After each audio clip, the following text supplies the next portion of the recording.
The decisions regarding Ethiopian consulates and ambassador on Thursday take the diplomatic ties between two neighboring countries to a new low following months of tensions. Authorities say the move is a response to Addis Ababa's blatant interference in Mogadishu's domestic affairs. Starting from April 4, 2024, the federal government of Somalia has closed down and retracted permission to operate 4 Ethiopian consulates in the cities of Garowe and Hargeisa. The missions must be closed within a 1-week period. All diplomatic staff operating at these 2 consulates must also leave the country within 1 week.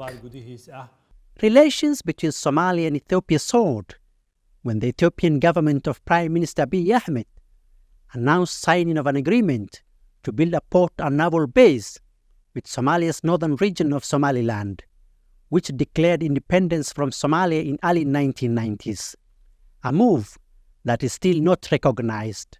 On Wednesday, Ethiopia's Ministry of Foreign Affairs said it received a delegation from semi-autonomous region of Puntland in Somalia and discussed ways to cooperate, particularly in security areas.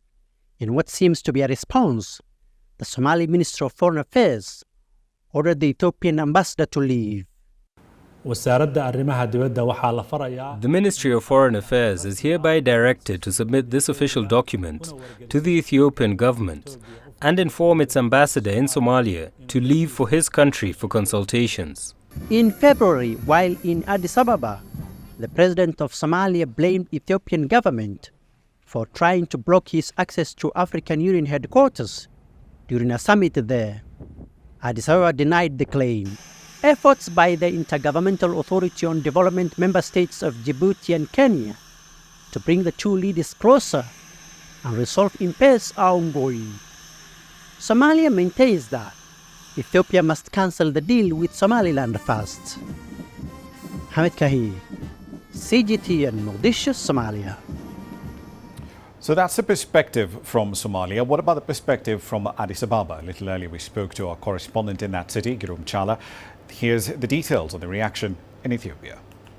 The officials at the Ministry of Foreign Affairs did not publish any formal reaction to what's happening in the Horn, especially between Ethiopia and Somalia. Somalia, of course, as you've said, decided to expel Ethiopia's ambassador from Mogadishu and has recalled its own ambassador. We have confirmed that information, but the Ethiopian Ministry of Foreign Affairs people believe that this wasn't necessary.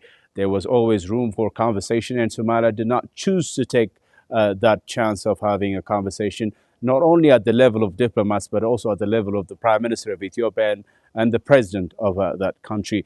However, we should also understand that it has always been, problematic, the relationship between the two countries. Decades back, there was a full-fledged war between Somalia and Ethiopia, and now a diplomatic brawl because of what you have just explained of the January 1st agreement signed between Somaliland and Ethiopia for Ethiopia to gain access to the port, to the sea, and also possibly, form a military base in Somaliland, and also for perhaps Somaliland to get the much needed from the Somaliland side of recognition by Ethiopia. On the other hand, just yesterday, Puntland announced that it's not going to cooperate with the government in Mogadishu because of several issues, including the proposed constitution in Somalia. And yesterday they sent their own finance minister, who spoke to the Ethiopian State Minister of Foreign Affairs. And many believe that these two incidents have complicated matters from the Somalia side. But Ethiopia believes that we should still sit down for a conversation and find diplomatic solutions, peaceful solutions, if you like, to iron out our differences. But any chance of doing that from the African Union effort, and also the effort of presidents like the Kenyan president, did not work. And we hope and believe that there will be a diplomatic solution for the abroad. But for now, we know that things are not really going to the right direction between the two countries.